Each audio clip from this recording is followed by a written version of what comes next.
Fresh 102.7. So today is the day Wild World is released. Congratulations. Thank you so much. Sounding so good.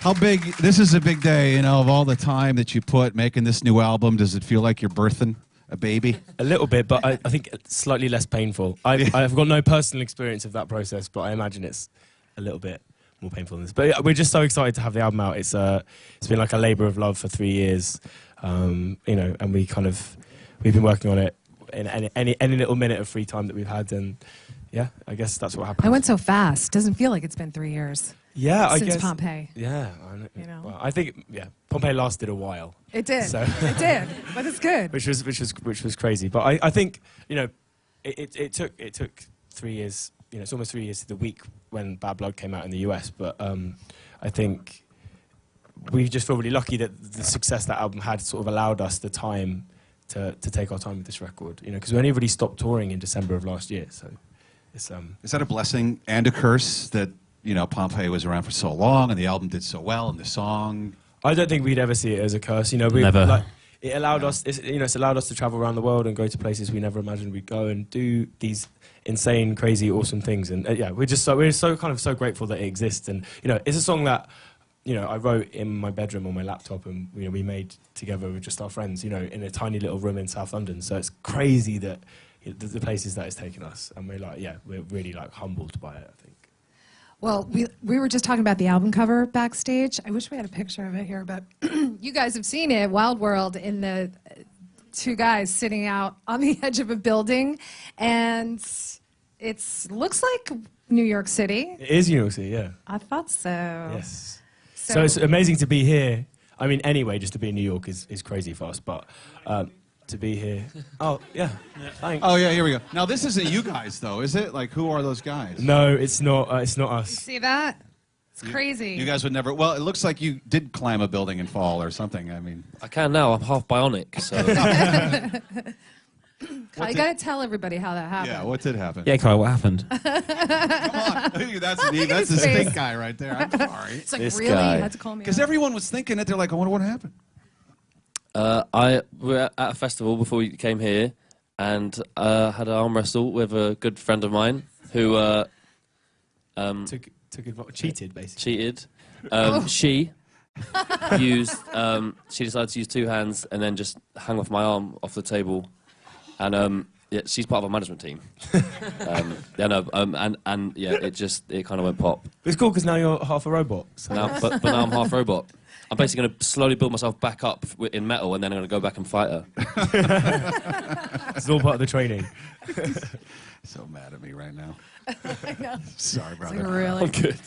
So you've gotten to do a lot of things because of the last album and the song, of course. What's like the most fun you've had? Do you have any crazy road stories?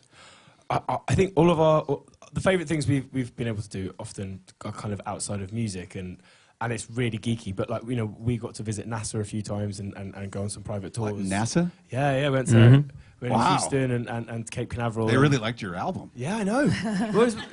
Which is you know, really unexpected. And you know, in Switzerland we went to CERN earlier in the summer. I don't know, it's just stuff like that, I guess, outside of the world of music and entertainment that's kind of totally mind-blowing and really cool. And just the fact that, again, these songs we made on a little computer have allowed us to go and do and see these things is very cool. I mean, there's a lot of much more interesting stories that probably aren't worth or suitable for repeating, but... Oh, they're always worth repeating. Well, it's like, what do you guys do in your downtime? Are you athletic? Do you like to do water sports? Carl likes to arm wrestle. I'm super athletic. Javelin, discus, Shot put. Yeah. Now with your new fit bionic arm, maybe. You can do anything. I know a couple of you guys are soccer fans. Are you all soccer? I mean, sorry, football? Football, yeah. Yeah, Woody in football? Yes. Didn't you? I was reading some interview where you were shooting a video, maybe it was, or a photo shoot, and they let you leave to go watch a game? Oh, that was that was during the Euros, wasn't it? I don't know. Where England. We did a photo shoot. Yeah, and we were shooting for a magazine called NME, and it was like our cover shoot. And yeah, these guys were like, "There's an England game on. Can we get out of here?" So yeah, England beat Wales 2-1 last minute. Daniel Sturridge winner. You beauty. Did I leave as well? Yeah, you left. I was very much then pretending to like football so I could leave because I do not like football. Well, it's all coming out now. That's a genius move on my part. Yeah, it is. Well done. In Woody's like football slipstream, you ducked out. You know what else I learned in the same article? Well, it was a few months ago. Do you have roommates? Yes. Isn't that weird? Am I the only one who thinks that like the singer of Bastille has got roommates? You didn't want to branch out on your own, huh? I don't know. I find it weird that everyone finds it weird. Yeah, me too. Well, you're not roommates with each other, right? No. God, no. We spend enough time on a bus with each other to like when we get home, it's like, see you later. I mean, like you can't afford the rent, or I'm struggling. What? He's saving his money. Okay. Well, that brings up a good question because Bonnie, where are you? Yay, Bonnie in the front row. Hi, Bonnie. Hi. How are you? Good, thanks. You got good seats. If you want to be close, I don't know. Maybe She was there for you maybe this they're morning. the worst. She was there for you this morning. Oh, thanks. You have a good question. If you guys were stuck in an elevator together with one of your bandmates, who would it be? We can go down the line. Dan, you can start. I think I'd probably get the most nutritional value out of eating Woody. so Well, God, I hope you're not in it that long. How long are we stuck for? Sorry. we were talking about that cable car that got caught. Like, how long were they stuck in that? I'm not sure, but that looked... Like, overnight for sure. So, okay, Woody, that's your answer. Cheers. Yes. I don't know. Maybe Kyle. I think Kyle's probably the calmest in that sort of situation. And you couldn't fight because he's down one arm. Also, Carl's a climber. He's really good at climbing, so he'd probably be able to climb out and save. Or at least go Was. supplies and I was. Oh my No, God, did you I better was now? death stare. Now you can pull up you and Will with your bionic arm. See? I look forwards to it. Woody, you're up. I'd have all of them make these three battle royale, and then when they're all dead, then I can live off the three carcasses for much longer. Seeing as Dan took it there, That feels like a cop out to me. Wood. I'm sticking with it. Okay. Good answer. And Well, Kyle? I mean, well, that's not really Woody now because I'm terrified of being anywhere with Woody now. I know. Fancy a new leg? Yeah. My God, I can't wait the end of this trip. I'm gonna be. And I don't know. Like, I guess Will's not the biggest fan of lifts, like the little tin rickety lifts. I got stuck in the lift quite recently. Did you really? Here in America or home? No, it was in England. It's terrifying. Was Also, I it was with a big very building? hysterical woman and a baby. And the woman kept just banging all the buttons a lot, and then the baby was screaming. And then suddenly I was really panicking. Oh my gosh, how long that lasts? It was only about 3 minutes. Oh. Then it's like... It And really so wasn't did that happening. work with her doing all that? No one knows. It started going again. Thank you. And it God. just stopped at a floor. Is that what? Kind of, but then the doors wouldn't open and it wouldn't do anything. Okay. Which is when she started smashing everything. Oh, all right. Let's keep it on the goofy questions because that was fun. Yeah. Where's Annie from Philly? Oh, right there. Annie. Hello. You came in How are for you? this morning show, right? Yeah. Good. She wants to know what color your toothbrushes are, and have you ever accidentally, or not so accidentally, used someone else's? Oh, so I have when I was at university, I lived with 3 friends, much like now, and one of my roommates, the guy who was like a bit weird, we were all friends with him, but he was a bit weird. Like a couple of years ago, he just said, "By the way, I used your toothbrush for 2 years." Ew, who does that? Who? Well, Arsehole. It's hard. Total. Who does that? hopefully not. For 2 years, and he knew it the whole time? For 2 years? That's like rude. Is he mad at you or That's something? gross. That's really gross. Also, I must have changed my toothbrush loads over the course of 2 years, so he must have been like really attentive. Did he have his own toothbrush? I'm guessing not. I hope not. I hope he didn't. I hope that. Well, he does. It's still boxed up, brand new, and then unused.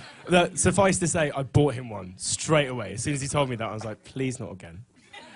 And there's no way that you can wash 2 years of something else out of your mouth. I No, was like, it's done. You guys are done. close now. You're There's tight. no taking that back.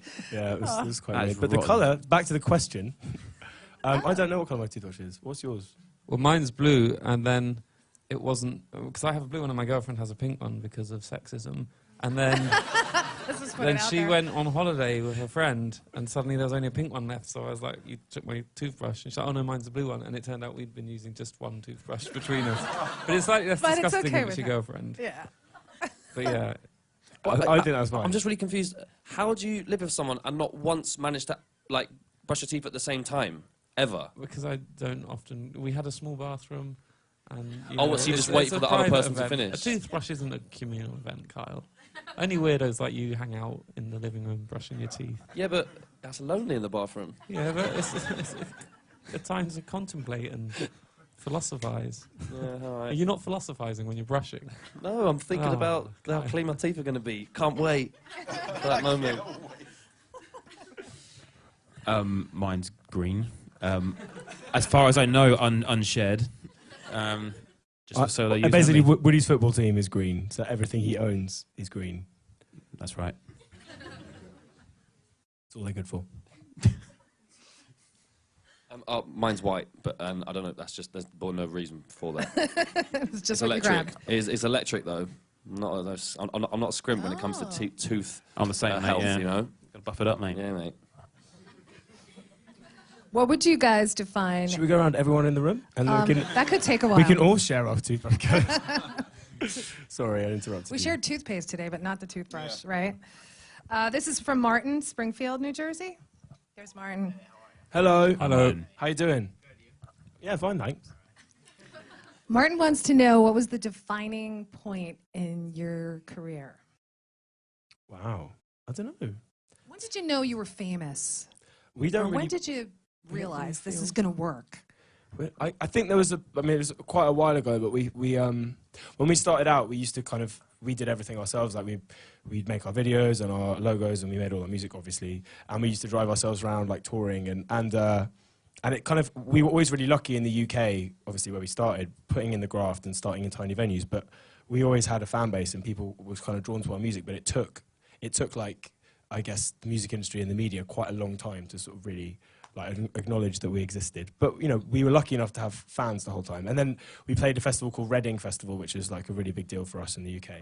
And on this little tent, and we hadn't really had any music on the radio, and went out to play our show, and the tent was like full and a half outside, and we started like the first chord of this song called Overjoyed, that was one of our singles, and the whole tent just screamed back the opening line to us, and we actually like stopped the song because we were like, What is that? whoa, yeah. Are those fans? That was amazing, and I think that was the first time when you sort of start to realize that stuff that we made just for ourselves and that we made in this tiny little space is suddenly being People love it. yeah, it's nuts. Also, like, we literally ran straight off stage and then had to go and do our first ever live TV performance as well. I think about 10 minutes later, so it was like, that was crazy. Then this is even more terrifying and crazy. Then, yeah, that day was pretty mad.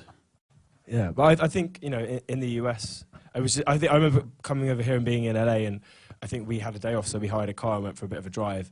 And it was when Pompeii was on the radio, and it was just, I remember, because it's quite embarrassing hearing your music like changing the station, and it would be on the next one, and then the next. You tried to make the song go away? Yeah, of course. You have to be Really? the only I assumed band everyone in the member world I've wanted ever that song talked to that go did away. that. You're so modest. Well, that leads us to Brittany. Brittany from Springfield. Where are you? There you are. Hello. She wants to know, what were your reactions when you first heard your song? Maybe not for the 1,000th time, but Well- the first time you heard the song on the radio. Were you guys together? We were in a tour bus, like a tiny little van, doing a tour of the UK, and one of our songs, Flaws, was on the radio, and it came on, and we were all kind of... I think we spent such a long time debating how to react that by the time we really decided what to do, the song was over. It's such a typically us way to do something. We're like, should we turn it off? Do we sing along? This is really weird. What's going on? And then That must be a British thing. Yeah, maybe. Yeah, I've never So heard. modest. I've never heard an artist think about turning it off. They're always just what like, do "Oh people my normally god!" do? Are they normally They're like... cranking it. dance. You're like, do you hear this? This is me. Obviously, it's That's what they would exciting, but we hide that under lots of self-hatred. Oh. Okay. Okay, now it makes sense. Right. Glad we cleared that up. Can you guys pretty much walk anywhere and not get recognized, or do you get recognized, and where do you get recognized the most? Sorry, I'm very much hogging the answers here. Yeah, We're anybody. quite lucky, I think, particularly in the UK. Our music's done really well, which is mental. But we have sort of been able to kind of remain pretty anonymous because we don't really do that much stuff where we sort of really put ourselves out there. So yeah, Kyle and me, we both live in London, and I get the bus everywhere on the tube, and it's Wow. completely fine. Really? Which is- Do you yeah, travel alone? All you guys? Not if I can help We it. have no friends, so yeah, always alone. Well, I'm just sitting there crying on the tube. you're so sensitive. Well, I think if you guys were together, you'd get noticed even more. Maybe. I mean, we get noticed at our gigs, I guess, Yeah. when we're on stage. I'll get recognised at football sometimes, but then it was awkward last time. It's like, oh, mate, can I get a picture? It's like, okay, yeah. He's like, yeah, I don't really like your band, but yeah, nice one. Like, why'd you want a picture then, you weirdo? Anyway, that was fun. To burn it. Probably. You have questions? Should we do a random one? Sure. All right. Pick one out of the pile. Okay. That question was, would you sign my CD? No. Do you want to read it? Can you read it? Yeah, see, that's why. Sorry, Took I me a can't while read. to get it.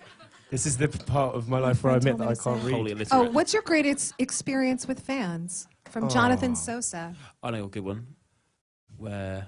Go So, on. is it best or creepiest? Sorry, to say. Greatest. Greatest. We're being positive. We're in America, Yeah, yeah, remember? yeah. No. So we did a session for I won't name which one, a Belgian radio station before Good Grief came out, playing Good Grief, and then someone accidentally uploaded it onto YouTube rather than to a private server. It was It was like a week before the song was going to Yeah. be released anywhere in the world. So we were like, it was there for 18 minutes. Then they realised, took it down. A load of fans got hold of it, but made like an online pact together to like not release it and sit on it until the actual release which day. is so cool. They Yeah. protected you. Yeah, which was really nice. And then when it came out, they were like, "We've had this for a week, but we wanted you guys to enjoy it coming out on Wow. your own terms," which we thought was like So, thank you, really guys. cool. Yeah, that never was happens. amazing. All right, we have time for one more question from It's the Jack from Queens. Yeah, the Make it weird. StubHub question of the day.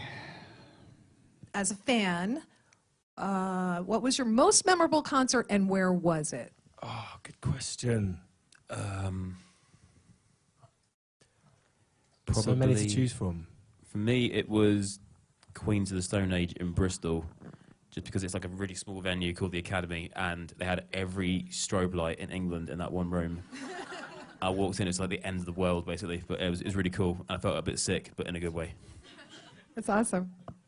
Well, Genuinely, Justin Timberlake at the festival 2 years ago. he's I so mean, much fun, right? He's amazing, and I drunk the most of a bottle of whiskey. But it's one of you know every single song he's ever done, and you don't even know you know them. I thought I'll go and watch Justin Timberlake. Oh my God, this is the best thing ever. Yeah.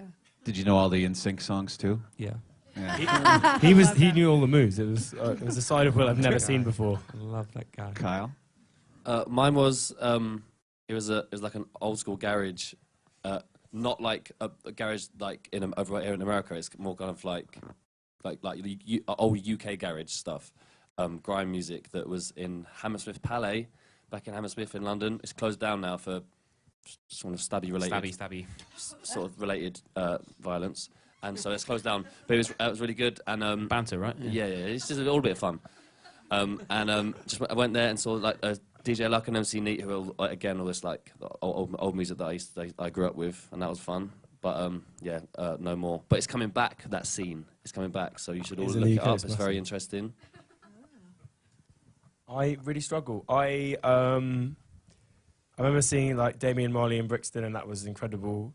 It was very smoky in there. That just the bass was just so heavy. It was incredible. And Regina Spektor, I saw her in a tiny sweaty club in Leeds, and I think she's just such an amazing performer. It was just her and a piano, but like, everyone in the room is like, "I know you. You're speaking to my soul." Or maybe it was just me. But yeah, but she was really good. And then me and my friend had a radio show, and we pretended that we were credible to try and get an interview with her. And it was the worst interview in the history of interviews. We basically sat there for half an hour being like, "You're amazing." Oh, because you were such a fan, right? yeah. It's hard to turn that It's off. like, "You can ask me a question?" It is hard to turn that No, off. we're just going to look at you. Yeah.